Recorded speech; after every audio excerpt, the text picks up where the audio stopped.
Cool. Thank you everyone for being here. We've had a good time at the conference so far. For those who haven't met me, my name is Joe. I'm an Android engineer at a company called Buffer. We do things like social media scheduling and analytics. And usually I talk quite a lot about technical stuff and quite a lot of blog posts and stuff, but today I'm talking, I guess you can call it a soft talk, trying something a bit different. And just like anything you learn, whether it's an API or a new bit of hardware, and you learn it and you go and talk about it, write about it, I thought, why not do the same thing with something that's not related to tech? Wow. So here we're going to talk about things like diversity, inclusion, and how we can ally for those things to create better communities that we're involved in. So to start things off, I just want to cover what an ally actually is. Because when I first heard the term, I had no idea what it meant. My manager spoke to me about it, and I was like, I don't know what you mean.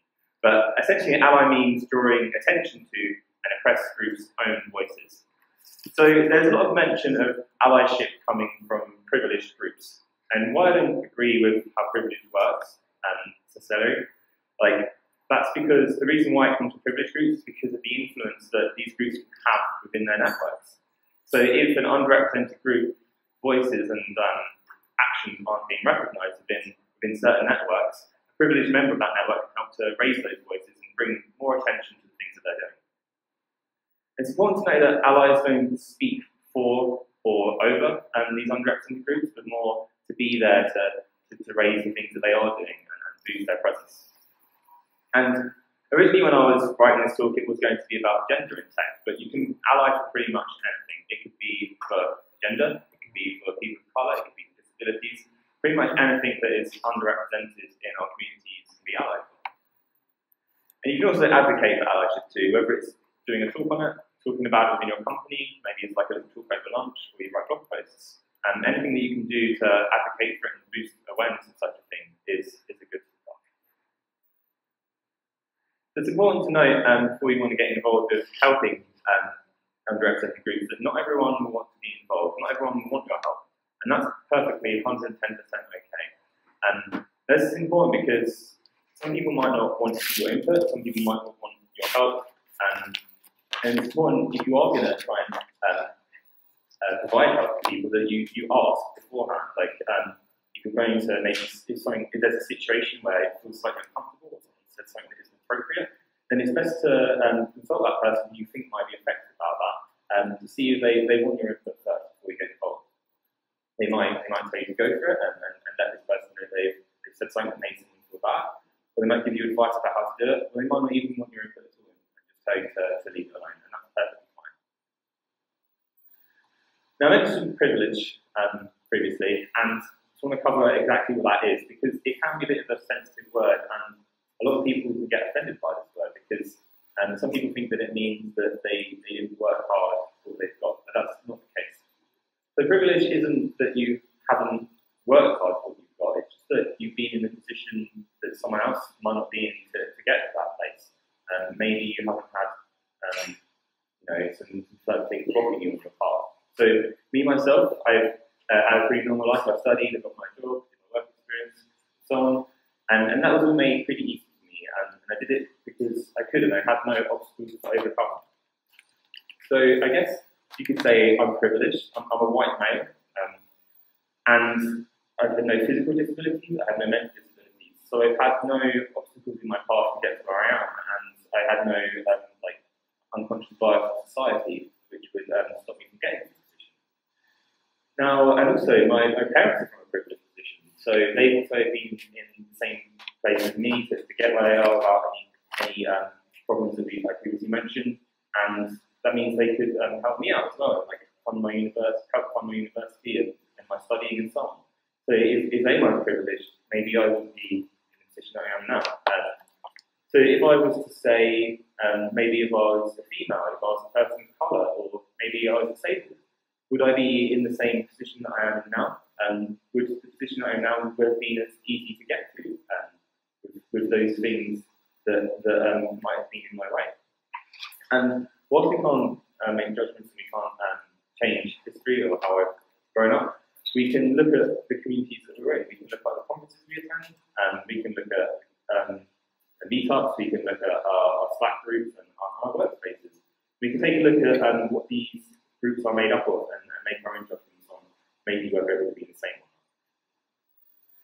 And whilst I said I don't agree with our privileges and how we have this in our society, we can use privilege for good, and we can turn it around, as privilege puts us in a better position to influence and have more of and be more heard in the networks that we're in.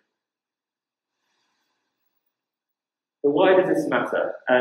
Essentially because there's clearly an issue in the communities we're in, as I previously mentioned, because if we do take a look around, I know at this conference there is quite a diverse amount of people. That's not always the case. And I'm sure people in here might have attended conferences or been in conversations where they feel like there isn't inclusion in place. Now, to begin with, I just want to look at some statistics in the world. So worldwide, there is around 50-50 split of males and females. So I think the actual number is like 49.8% female and 50.1% male. And obviously those point numbers are quite a big amount with how many people in the population. But if we take those percentages, 50-50 makes it easier to understand, and we can take a look at things like the wage gap and gender gaps. And that percentage that we see on the screen isn't a true representation of what we see in our communities. So if this is the population of male and female humans, then why at the conferences we attend are there not more splits like this? Why do you not have 50-50 splits or near 50-50 splits of females and males at conferences? And why is that not the case at our workplaces as well? And the same goes for things like speakers at conferences. Why is that split not also represented there? Obviously, this is quite a deep topic, and it goes back to things of how we're brought up and how society has shaped our minds to be during our growing up. And obviously, this really depends on what country you're in as well. So in the UK, we have, I think in 2016, only 60% of CS graduates were females, which is not very much. But then in India, for example, I think it's around 60% of CS graduates are females. So it really does vary where you are in the world. But talking of that, when I gave this talk last week, I was talking to this person who's from Africa, and she was telling me how most people in her country are people of colour, that conferences she attends in her hometown mostly made up of white people. So how does that relate? So we can also go on to look at percentages of white people in the world. So in the world, there are between 12 and 20% white people. So I couldn't find an exact statistic, so I decided to give a range. And whilst, again, this also varies from where you are in the world. In the US, it's around 70%, and the UK is around 80%. So again, regardless of where we are in the world, we can take a look at, say, the US, for example. We have it's made up of 70% white people as a whole. And then at conferences, why do we not see at least the other 30% represented in the attendees and the speakers that we see? So, and relating to this further, the average number of tech executives in these tech companies, 83% are made up of white people. So if we have the tech executives, like the high-up people at the top of these companies, not having diversity, how can the decisions they make and the people below them also be made up of diverse thoughts? So another number, the last statistic before we move on, could go on forever. So 15% of the world is, in the world there are 15% of the world that is made up of people with at least one disability, which is actually quite a high number. And this is something I've often seen overlooked in diversity reports from companies. And so it's important to note that a disability might be visible. So you might look at a company or look at some people and you might not know if they have a disability. And so if we take these disabilities as an example, then I've never worked in a team that's had someone that is visibly disabled. And at conferences, I've rarely seen speakers or attendees who are visibly disabled. And if the statistics aren't enough from a human or moral perspective, we also have business issues to look at. And diversity brings us a lot of different backgrounds, cultures, experiences, struggles, and other things that people have gone through, and it can have a huge impact on the things that we build. And we can look at certain products that have released features in the past, which make you question what their teams are made up of. I don't want to mention any company names, but I know in previous years there was one product that released a feature that had a location setting, which was at first, I'm not even sure if it was disabled or it was very clear disabled. And this made a lot of people who I know in the community feel unsafe because of this feature. And it makes you question who is their team made up of. Maybe if their team had these underrepresented groups on their team, they would have had more of a voice to shape that feature. We also have positive impacts on these things. So, for example, at Google I/O, there was a talk on Google Maps and how their diverse team helped them shape their product in rural parts of the world. Or maybe we have, for example, a blind developer or UX designer who helps increase the accessibility of our product, which makes our product better for all of our users overall. And the point is that a diverse team helps us to have loads of different viewpoints and different inputs into what we're building. So how can we change that? So there's obviously more stats that we can look at, and these are just to give a little bit of insight into how these numbers are made up in the world, and then also have a little bit of reflection on the communities that we're in. So part of the reason we have these low numbers is just because of how they're currently represented.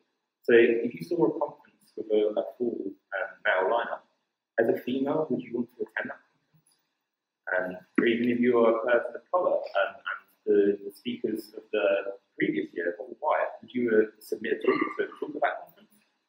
Or if you were having a conversation online that was started by, hey guys, and as a female or non-binary person, would you feel like you could be involved in that conversation, or would you feel excluded? And all of these questions tie into each other's underrepresented groups. And this ends up as a cycle, and nothing happens about it, and our community doesn't change. So we've covered what an ally is, but it's essential to know that ally is a verb. And obviously it's great if you, like I said, if you write about it, or if you talk about it, or you do stuff, that is contributing, but you want to have an active mindset and be involved in what you're doing. So the way to think about it is, whilst you may be a caring person and have an insight into these things that are happening, an ally is essentially taking that extra step and actually taking action on things. So maybe there's an uncomfortable situation and you step in and say something. Taking that extra step is what makes ally a verb. And as an ally, just to note, you should, I'm not saying people would, but some people online have expressed how they expected some form of promotion or some form of pay rise in their companies to work in this area.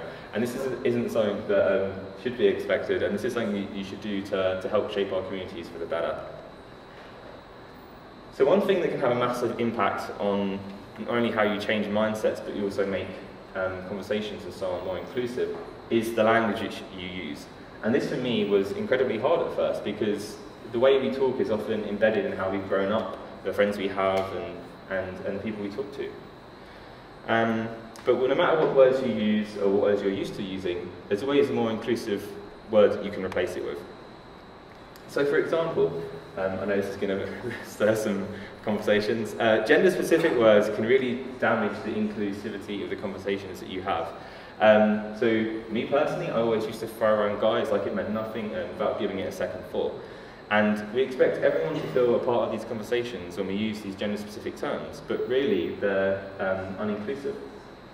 So I also know people, I know plenty of people who are on the fence with this one, and I even know female and non-binary people who don't give a second thought to this. But I also know a lot of people who do feel excluded by these words and who feel like they can't be involved. And to be honest, if you change your words to be more inclusive in conversations, you're not going to upset the people who aren't bothered by this, but you're going to make a more inclusive conversation for the people who it does affect. So no one's going to be in the bad. And these essentially the thing is with these words is eventually makes it feels like sometimes for some people it might only feel like you're inviting males to be a part of the conversation. So this might not be a problem for some, but if I came in here and said, hey girls, would the guys look up and feel like I was talking to them, and would they feel like they could be a part of the conversation? I probably wouldn't. I'd have to have someone like say it a couple of times for me to look up, because I wouldn't be used to that. And I know these words are embedded in how we talk, but it's not too difficult to change. And when you do see or hear these words being used, you can essentially not call people out in a bad way, but you can just be suggestive that there are other things to say.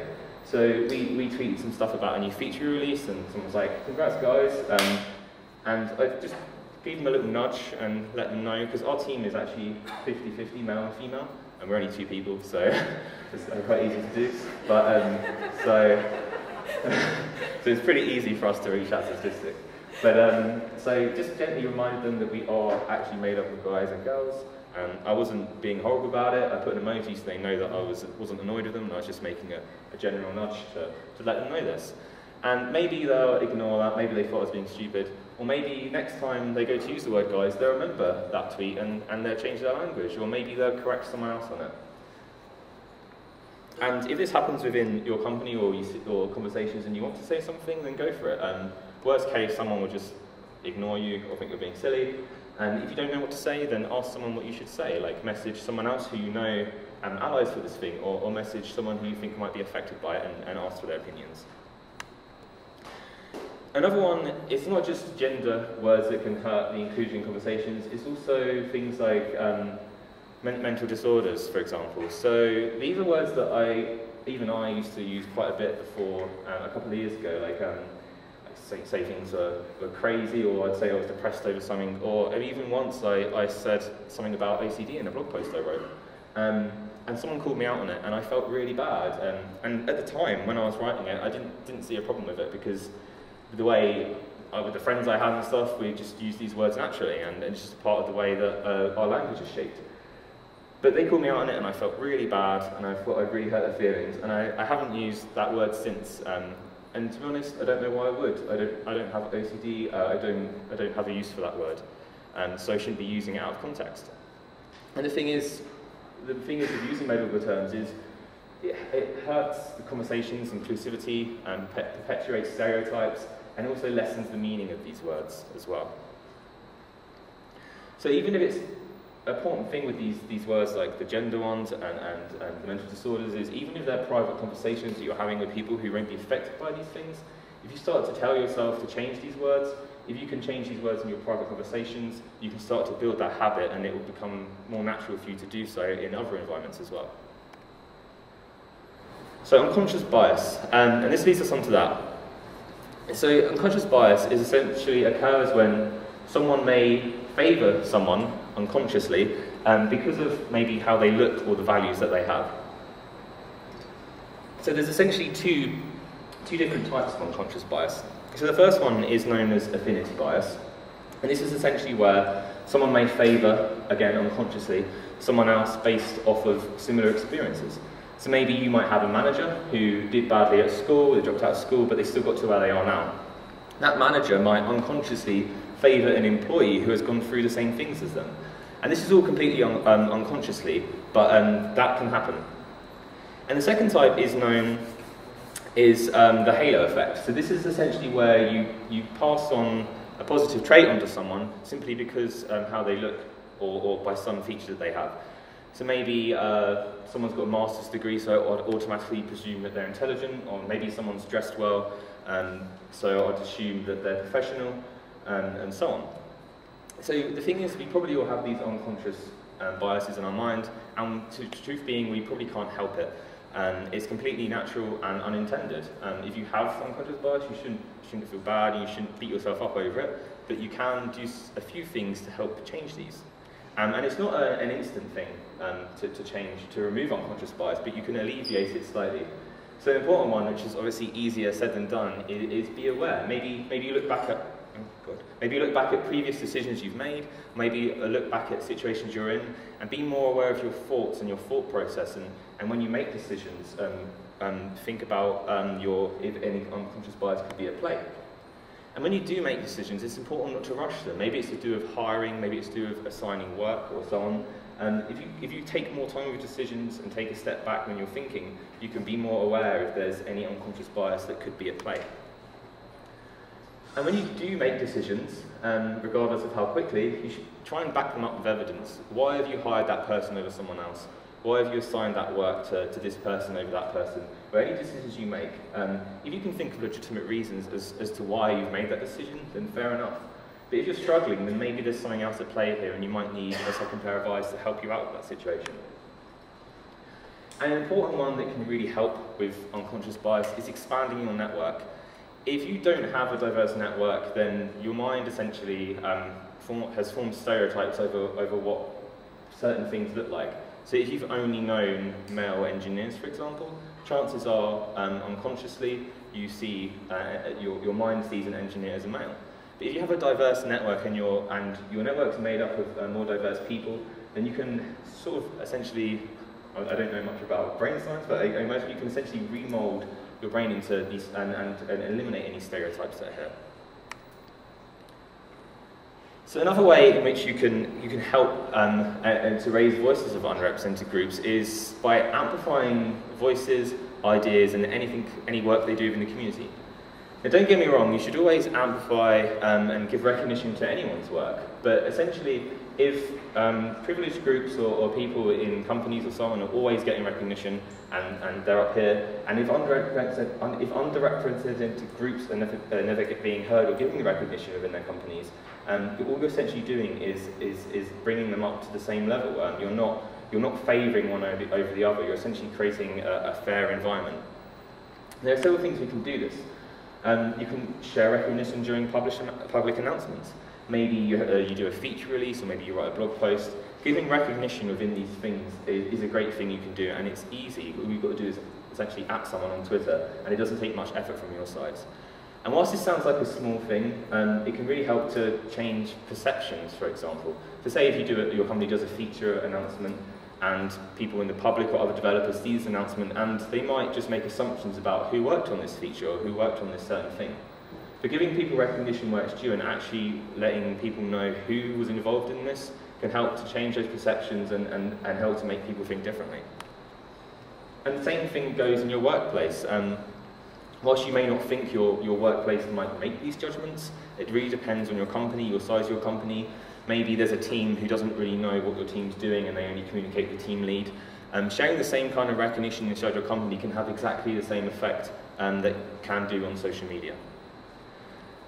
And as well as these points, just giving any recognition where it's due, whether it's in a conference, a blog post, even in one-on-one conversations. Again, anything you do can help to build that habit of getting used to doing this thing and being more open. And we can do similar things in our own companies and things like meetings. Maybe you're having a meeting at work, whether it's a sync, a stand-up, and you can notice, if people aren't talking, or people aren't having a chance to talk, or people aren't being heard. You can essentially you can prompt for discussion, and you can also reiterate any points that they make during that discussion, to help people within that network, that conversation you're having, to be able to tell those points. And the same goes for textual conversations. Anything in Slack or online, you can also help to amplify here. So another important one is events. So whether you're an event organizer, an event attendee, you can have a lot of say and input into how to make events more inclusive for everyone. So the first thing is inclusivity sponsorships. So everyone can be a part of this. So if you're an event organizer, if you have the budget, you can offer inclusivity sponsorships to help get more underrepresented groups to your conferences. Whether this is just a free ticket, whether maybe it's lodging and travel as well. And also, as a speaker, if your company has the budget to sponsor, your company can offer tickets, or even the same, flights or lodging. Or even if you're a speaker and you want to contribute yourself, maybe buy an early bird ticket. This isn't something I've done yet, but it's something I'll consider for the future. Early bird tickets are cheap, so buy a ticket and make sure it gets into the hands of someone who might not be attend otherwise. And also, as an attendee, you can do the same thing. Conferences are always looking for sponsors. So if you want to make a specific grant for inclusivity sponsorships, then ask your company if they'd be willing to help out a conference to do this. The second point is code of conduct. Essentially, this helps to ensure a safe environment at your conference. And if you don't have a code of conduct, then you're essentially not catering for unsafe and uninclusive situations at your events. So what if there's racism at your event? What if there's some form of sexual assault at your event? So, as an event organiser, I think most event people are aware of this, of having code of conducts, but there are still some conferences that I've seen that don't have code of conducts. And as a speaker, you should be aware of this and turn down, like, don't speak at conferences that don't have these things in place. I think this year I've turned down 2 or 3 because they don't have code of conducts and they weren't willing to put the communication in place to have those things. And as a speaker, you should also be aware of diversity efforts. Like, take a look at the last year's conference. What were the speakers like there? And the same goes for attendees. Attendees are the ones who are buying the tickets, so you can help to shape conferences too. If a conference hasn't been inclusive in the last year, then you should make a decision on whether or not to attend that conference. And as organisers, this is more of an organiser thing, but anonymising call for papers process. And I know this is becoming more and more common for event organisers, but completely anonymising the process helps to ensure that there's no bias when selecting speakers for events. So this is the case of maybe stripping names from submissions, company names, and so on. So you don't know anything about the speaker, all you have is the title and the abstract. And also, as a speaker, maybe it's worth checking whether conferences are doing this and making the decision then that whether or not you should be submitting to that conference if they're not having this thing in place. And finally, again, easier said than done, is improving your network. As a conference and as you can't, like, with anonymising the process for call for papers, you could say, oh, but if it's anonymous, how do we know we're going to have a diverse speaker lineup? Essentially, it's networking. If you have a diverse network, then you're more likely to have a diverse set of submissions. Whereas if you don't have a diverse network, then essentially you're not going to have those submissions in place. And it's easy to point fingers at conferences and say, oh, your lineup isn't diverse or your attendees aren't diverse. But essentially, it's all about networking, and everyone can be a part of helping a conference build a bigger network. That when you tweet about it, when you talk about it, you're essentially sharing that with your networks. And there's a lot of, if you want to, if you want to get more involved as an ally, or just generally, there's a lot of organisations that you can be involved with.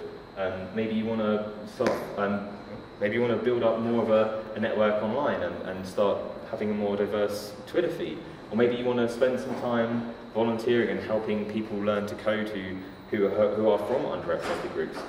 For example, we have a code bar in Brighton and a Code First Girls in London, and weekly people can volunteer to help out and help people to learn to code. And I know time can be hard for some people, but even if you just go once in a while, you're essentially contributing to building a better community for our future.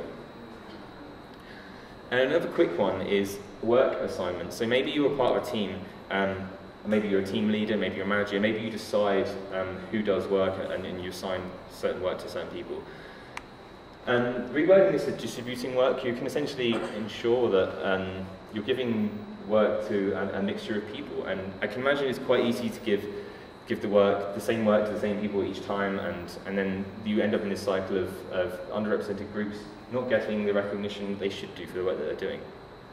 So if you give high value tasks that can get high recognition and get a lot of praise at your company to the groups who may not usually be heard of in your company, then you can have a lot of impact there. And that links closely with the amplification that we looked at previously. Another important thing is being open and listening. Essentially, if you want to get better at understanding people, at helping people and allying for these things, you need to listen. And more of it is to do with listening than it is talking. And being a better listener will not only help you learn from people more, but it also help you analyse situations better, because say if you're in an event and because you'll become a better listener, you'll be better at recognising situations that may be uncomfortable and may be bad for some people, because you'll be so focused on what other people are doing rather than trying to have your input into things as well. And now, intervening is, I guess that's a bit of a strong word, but this is an important thing with allyship, and it's important, can be quite scary for some people. And again, I know that sounds like a strong word, but this essentially means just stepping in and saying something when something seems off and being comfortable with doing so. An important thing to know here is maybe sometimes you will make mistakes, maybe sometimes you'll say the wrong thing, but intervening can help to solve situations. So So there might be maybe some cases where, like I said, people don't want your input or so on, and again, that's important to check.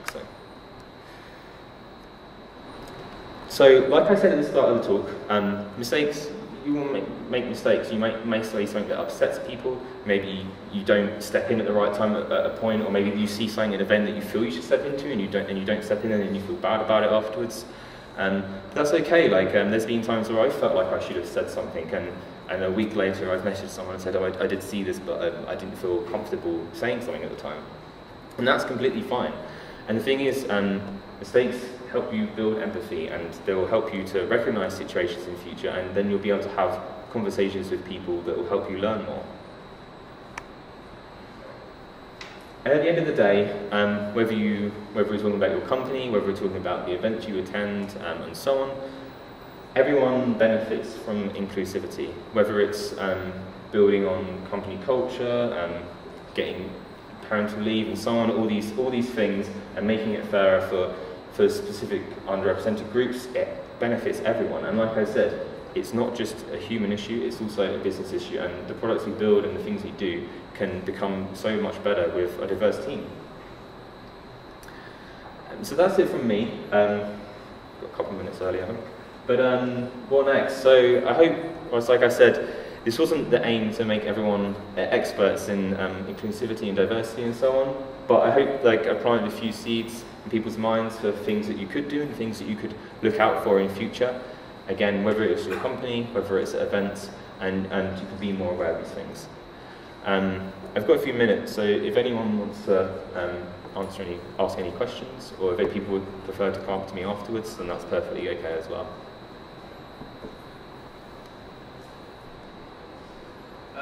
Not a question, but oh, sorry. What? Oh, is there a mic, or you can just shout? It's fine. Yeah. Okay. So not a question, but a comment on like hey guys and dudes. Yeah. I had a conversation with about that with someone, and I noticed like I use y'all a lot. Yeah. Now from the South, it's just super convenient. Also, the person I was having that conversation with had a shirt that said "Ladies is gender neutral," so I started using that occasionally, and it just feels great. Yeah. I saw a thread on Twitter the other day, and it was a male saying that they're comfortable with people saying "Hey, ladies." Yeah, I think like when I said that, I didn't mean that I would be comfortable. More just like I think it would throw me off because people were so used to saying "Hey, guys." But yeah, I think at my work as well, we're always saying "y'all" or "people" or "team." Like there's so many words you can use instead of "guys." And like I said, some people it doesn't bother, but if you can use something else that's more inclusive, why not just use it? Yeah. So you mentioned unconscious bias, and it's important to identify that. What kind of tools do you use or ways to help us? Because I'm not able to recognize my own unconscious bias as well as external forces. Yeah. So I don't know of any tools. I'm sure there are some online, and I haven't done like any specific training. I've done like all this is just stuff that I've like been reading up on online and like watching videos and trying to be like educating myself on it. I guess when it comes to unconscious bias, like one of the things I was saying about just taking more time to make decisions and being more aware of your thoughts. I mean, I think if you wanted to go deeper into it, you probably would need to take some form of course or something to have a deeper education on that. But yeah, sorry, I don't really have too much to share on that. Cool. No other questions? Cool. Good stuff. Thank you. Cheers.